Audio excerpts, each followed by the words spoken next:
The descent through Earth's atmosphere was rougher than Commander XY-Rax anticipated. His ship's stabilizers compensated for the turbulence, but he still felt a twinge of discomfort as the vessel shuddered. He flexed his claws against the armrests of his seat, irritation flickering through his mind. This mission was beneath him. He was the supreme tactical overseer of the Zorvathian Empire, a veteran of dozens of campaigns, the architect of planetary subjugations that had left civilizations in ruins. And yet, he had been sent here, not to conquer, not to strategize, but to observe. The High Council, in its infuriating wisdom, had decreed that humanity was an anomaly worth investigating.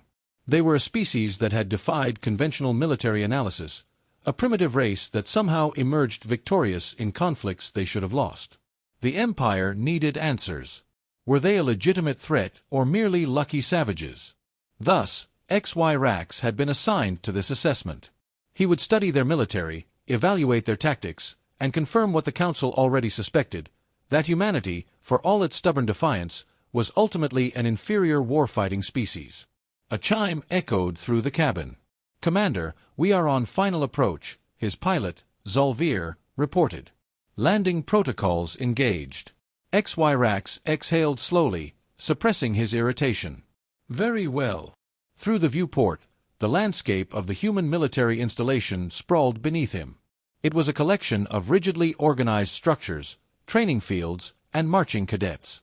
The humans called it West Point, a name as blunt and uninspired as the species itself. The ship touched down with a controlled thud. The airlock hissed open, and XY-Rax stepped onto the ramp, his elongated form casting a shadow under the planet's pale yellow sun. His chitinous exoskeleton glimmered faintly in the light, his mandibles twitching at the unfamiliar scent of Earth's atmosphere, thick, humid, laced with metal, oil, and something organic that made his sensory glands recoil. A formation of human soldiers stood at attention, their uniforms crisp, their faces locked in unreadable expressions. At their forefront stood a weathered human, broad-shouldered, his sharp eyes scanning XY-Rax with the scrutiny of a seasoned warrior. "Commander XY-Rax," the human said, voice firm. "I'm General Mark Caldwell, United States Army. Welcome to West Point." XY-Rax inclined his head slightly, a Zorvathian gesture of acknowledgement. "General Caldwell, the Zorvathian Empire appreciates your cooperation in this assessment." Caldwell's lips twitched in something that might have been amusement. "We're happy to provide a demonstration of our training methods. I trust you'll find them enlightening." There was something in his tone, a subtle challenge. XY-Rax filed the detail away. Humans were always playing their little dominance games. He would humor them, for now. The first part of the tour took them to a sprawling outdoor training ground. The sun beat down mercilessly as young human cadets sprinted through obstacle courses, climbed sheer walls, and dragged heavy weights through thick mud. Their instructors barked commands, their voices sharp as whip cracks. XY-Rax observed silently, his secondary eyelids narrowing as he studied their form. Their techniques were crude, inefficient brute strength over true tactical refinement. "This is your training?" he asked, skeptical. "This is little more than physical endurance conditioning." Caldwell smirked. "It's not just about endurance. It's about pushing past limitations. We break them down and build them up stronger." XY-Rax watched as a cadet stumbled, his body trembling from exertion. Before he could even fall completely, two others seized him by the arms and half-carried him forward. "They assist the weak," XY-Rax muttered. His mandibles twitched in distaste. In the Empire, the weak were discarded. Only the strongest advanced. "We don't leave anyone behind," Caldwell corrected. "That's not weakness. That's strength." XY-Rax didn't reply. He didn't understand. The marksmanship range was more intriguing. Rows of cadets stood with their rifles, each performing careful, practiced movements.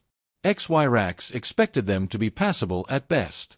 Instead, he witnessed something unsettling. Cadets fired with mechanical precision, adjusting for wind speed, distance, and even moving targets with terrifying ease. One, a mere adolescent by human standards, landed 5 shots in the same hole from nearly a kilometer away. Another fired in rapid succession, his weapon moving in perfect synchronization with his breath. Controlled aggression. Pattern recognition. It was efficient. Too efficient. You train them to be autonomous?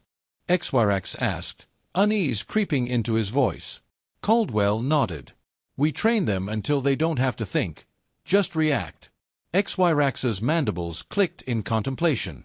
Thoughtless action? That was the kind of efficiency expected from war machines, not organics. It was not what he had expected from humans. In a large combat ring, two cadets squared off. Xyrax assumed this would be a crude brawl. Instead, he saw something else. The humans moved with calculated aggression, each step precise. Feints, reversals, counters, each exchange was a deadly game of adaptation. Then, in a blink, one cadet seized an opening. A calculated grapple. A chokehold. The other tapped out. Xyrax's claws tightened. They were learning in real time. They weren't just fighters. They were problem solvers in the heat of combat. The war games were the final demonstration. A simulated battle. Cadets divided into teams, each given objectives. Xyrax had seen this before in 100 species. Predictable, methodical exercises. But the humans did not fight the way he expected. They did not charge in rigid formations. They did not obey predictable patterns. They adapted. When the enemy held a strong position, they did not attack head-on. They flanked. If they lacked resources, they used deception, feigned weakness, set traps. They sacrificed short-term advantages for long-term victory. They were chaotic. But there was pattern in their chaos. By the end, Xyrax sat in stunned silence. The Empire had always believed humans were illogical, inferior. But the truth was worse. Humans were unpredictable. And unpredictability was the one thing the Empire had never learned how to fight. Commander Xyrax had faced many adversaries in his long military career. He had studied war on 1,000 worlds, crushed rebellions, led planetary sieges, and rewritten entire species battle doctrines through sheer tactical superiority. Yet, as he stood at the edge of the human war games field, watching cadets execute maneuvers with an unsettling blend of precision and chaos, he felt something he had not experienced in decades. Unease. This was not what he had expected. The humans fought without the rigid doctrines of the Zorvathian Empire. They did not march in perfect, disciplined formations. They did not adhere to predefined battle plans that accounted for every possible contingency. Instead, they adapted. Constantly. They fought in ways that should not have worked. They let their enemies believe they were winning, only to spring counterattacks at the exact moment of overcommitment. They feigned disorder, disarray, only to strike with coordinated brutality when their opponents had been lured into a false sense of security. And they did all of this together.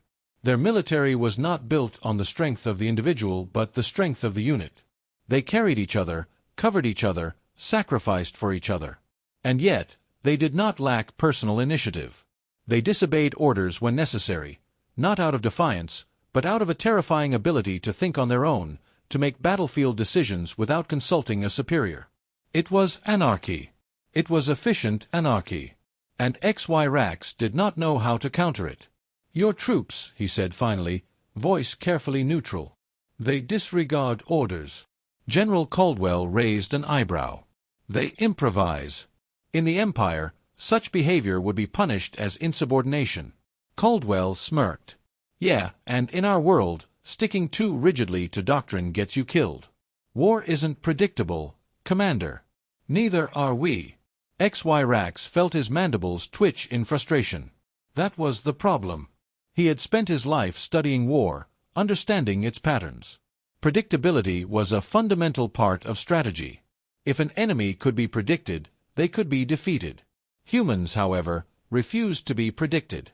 This required further study. The next phase of the assessment brought Xyrax to the combat simulation chambers. These were high-tech training grounds where human soldiers drilled for live engagements in artificially generated battlefields. The Zorvathian Empire had similar technology, but the applications here were disturbing. The simulation was already running when he entered.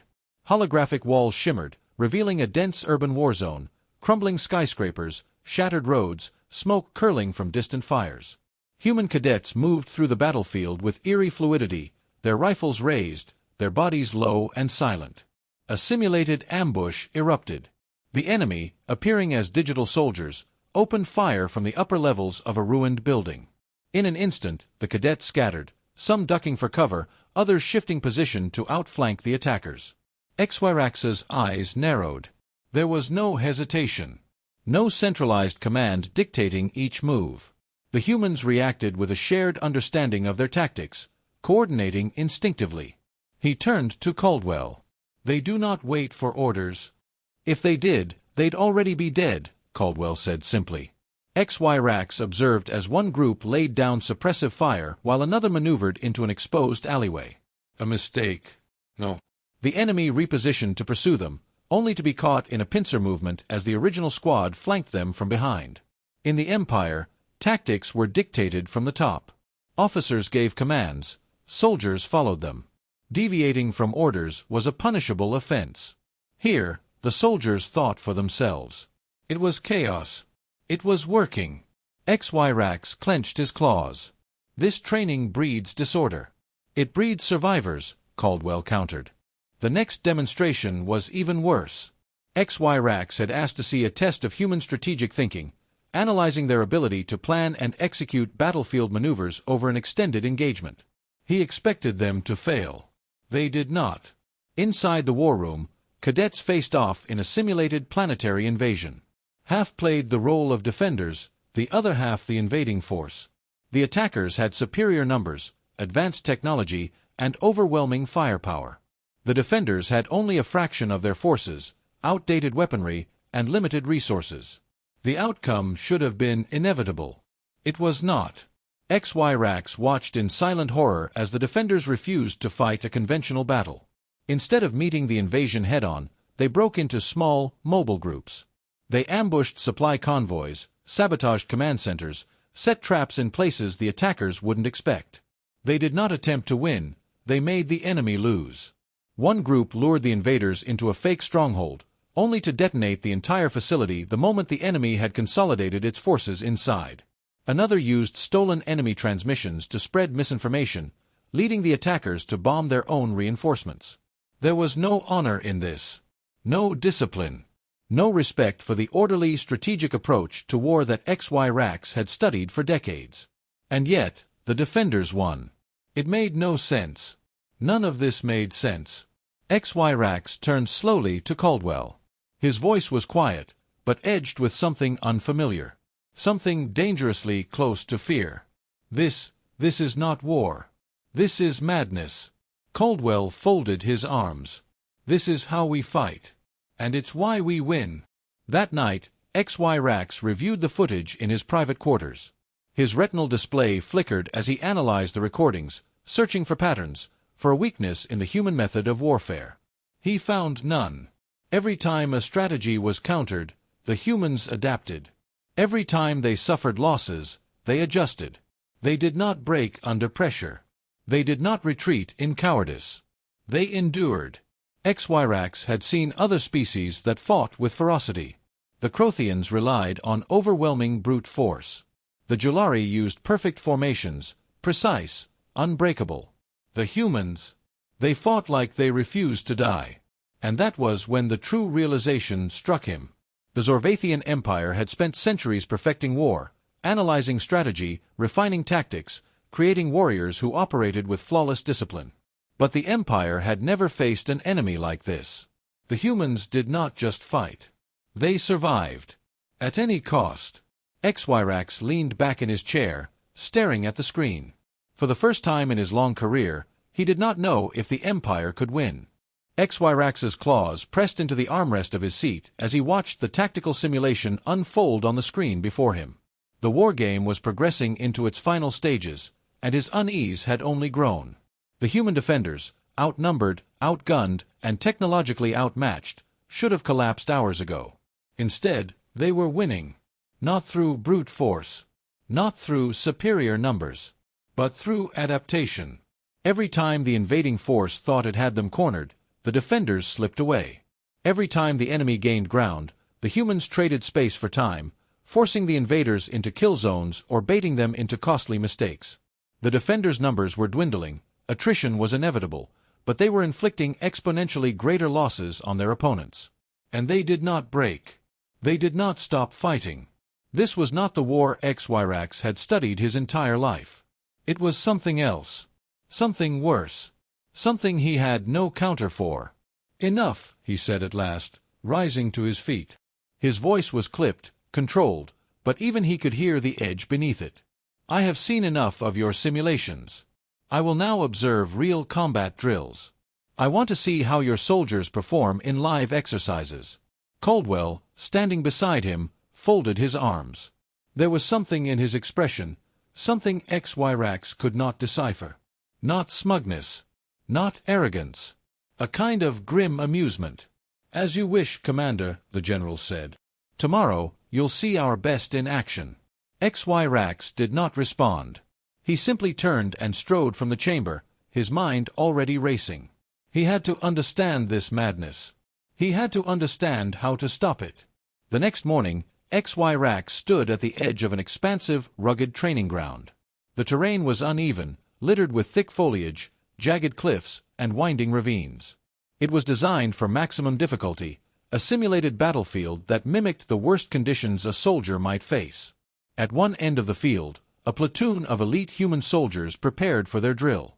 At the other end, an opposing force awaited. Unlike the previous simulations, this was not an exercise with cadets. This was a full-fledged combat trial, live weapons with non-lethal rounds, full tactical gear, and objectives that required genuine battlefield ingenuity. Caldwell stepped up beside him. "We call this drill the Gauntlet," he said. "One team is assigned to complete an objective, exfiltration, elimination, or retrieval, while the other acts as an enemy force trying to stop them. No set strategies. No prearranged tactics. They figure it out as they go." Xyrax's mandibles twitched. "And how do you judge success?" Caldwell shrugged. "Simple. The team that completes the mission wins." Xyrax did not like the vagueness of that answer. He did not like any of this. The drill began. The soldiers on the attacking team moved swiftly, spreading out through the terrain with unsettling coordination. Xyrax had seen other species attempt similar tactics, dispersed formations to avoid concentrated fire, but there was something different about the way the humans did it. They did not just spread out. They moved independently. Yet somehow, they were still a unit. Each soldier acted on their own initiative, adjusting their approach based on changing conditions. One disappeared into the underbrush, using the foliage to advance unseen. Another scaled a rock formation, setting up an elevated firing position. A third moved into a ravine, ready to ambush any pursuers.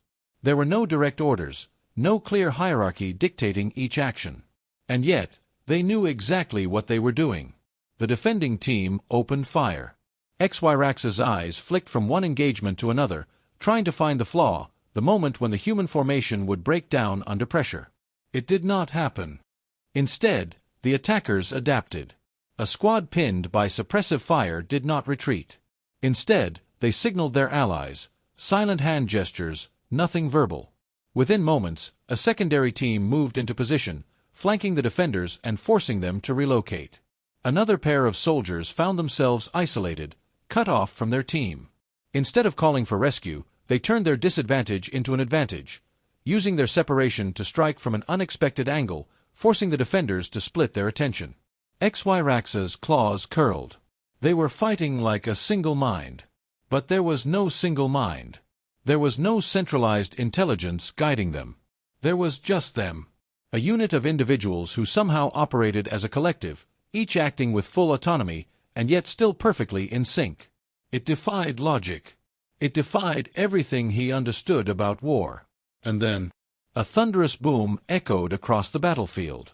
Xyrax stiffened, his sensory spines flaring in alarm. His first instinct was to assume an accident. Perhaps a human weapon had malfunctioned. He was wrong. The attackers had detonated an explosive charge, perfectly placed to bring down a section of terrain, cutting off the defenders' primary escape route. They had used the battlefield itself as a weapon. The defenders, now boxed in, fought desperately to hold their ground. But they had been outmaneuvered. The attackers closed in, forcing the remaining opposition into a no-win scenario. The battle ended minutes later. The attacking team had completed their objective. The defenders were eliminated. It was over. And XY Rax did not know how to respond. Caldwell's voice was calm beside him. Thoughts? XY Rax turned to him slowly. His mandibles clicked, the only outward sign of his internal turmoil. "This is not war," he said at last. His voice was quieter than usual. "This is something else." Caldwell nodded, as if he had been expecting that answer. "It's our war, Commander," he said. "It's how we fight. And it's why, when the odds say we should lose—" He gestured toward the battlefield, now empty, save for the marks of the conflict that had just taken place. "We don't." XY Rax did not reply, because, for the first time in his long career, he had nothing to say. That night, XY Rax stood alone in his quarters, staring at the holographic replay of the battle. He had spent his life mastering war. He had spent decades refining strategy, understanding how battles were won and lost. But now, for the first time, he faced an enemy he could not predict. Humans were not the most powerful species. They were not the most advanced. They were not the strongest. But they were something far worse. They were adaptive. They were unbreakable. And if war ever came between them and the Empire might not win. XY Rax had been silent for most of the journey back to his ship. The humans didn't seem to mind. If anything, Caldwell had given him a knowing look, as if he had seen this reaction before, like he had expected it. That only unsettled XY Rax further. His mind replayed everything he had seen, the simulations, the war games, the live combat drills. He had come here expecting to confirm humanity's inferiority. Instead, he had uncovered something far worse. Their chaos was not weakness. Their lack of rigid command structures was not inefficiency. Their unpredictability was not a flaw. It was by design. As the shuttle carrying him back to his vessel lifted off, he gazed down at the military academy, still teeming with young soldiers running drills, practicing their combat maneuvers, pushing themselves past their limits. They were preparing. Always. And the Zorvathian Empire was not. Back aboard his warship, XY Rax dismissed his officers and retreated to his personal chamber. He needed time to think. His retinal display flickered to life as he accessed his mission report. Subject: Tactical Evaluation of Human Military Doctrine. Summary: Pending review. He hesitated. His talons hovered over the interface. What was his assessment? His duty was to provide an objective analysis of human military capability. His conclusion should have been simple. Humanity was dangerous, but manageable. Their forces lacked cohesion, their tactics were too erratic, their reliance on independent thinking made them vulnerable to coordinated assaults. That was what the Empire wanted to hear. That was what he had believed before he set foot on this planet. But now, he had witnessed soldiers who adapted to every battlefield condition, who turned disadvantages into opportunities, who refused to surrender even when outmatched. He had seen fighters who learned in real time, adjusting their tactics mid-battle, exploiting openings the moment they appeared. He had watched them win when every logical projection said they should have lost. And that was the problem. XY Rax's mandibles clenched. He had not found a way to defeat them. Because there was no singular way to defeat them. The Empire's military doctrine was built on predictability, on the assumption that every enemy could be analyzed, their tactics countered, their strategies dismantled. But humans did not fight with set strategies. They fought with instinct. That was why they were dangerous. Not because they had superior weapons. Not because they were physically stronger. Not because they were more numerous. Because they could not be controlled. XY Rax exhaled, forcing himself to think logically. The Empire could still win a war against humanity. With enough firepower, with overwhelming numbers, with complete planetary annihilation tactics, the Empire could crush Earth. But at what cost?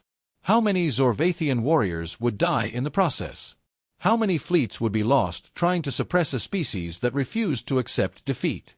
And even if the Empire conquered Earth, what then? Would humanity be ruled? No. They would resist. They would adapt. They would survive. And they would learn. And the next time, they would win. XY Rax felt a creeping chill along his sensory spines. This was not just about humanity.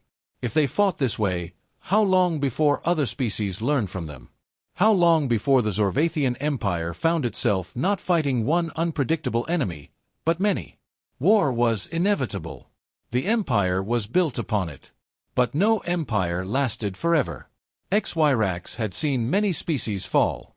For the first time in his life, he wondered if his own might be next. He could not put these thoughts in his report. If the High Council saw weakness in his words, he would be replaced. Worse, his warnings would be ignored. No. He had to be careful. Xyrax modified the summary of his report, choosing his words with precision. Human military capabilities present unconventional challenges. Their war doctrine relies on adaptability rather than structured command hierarchies.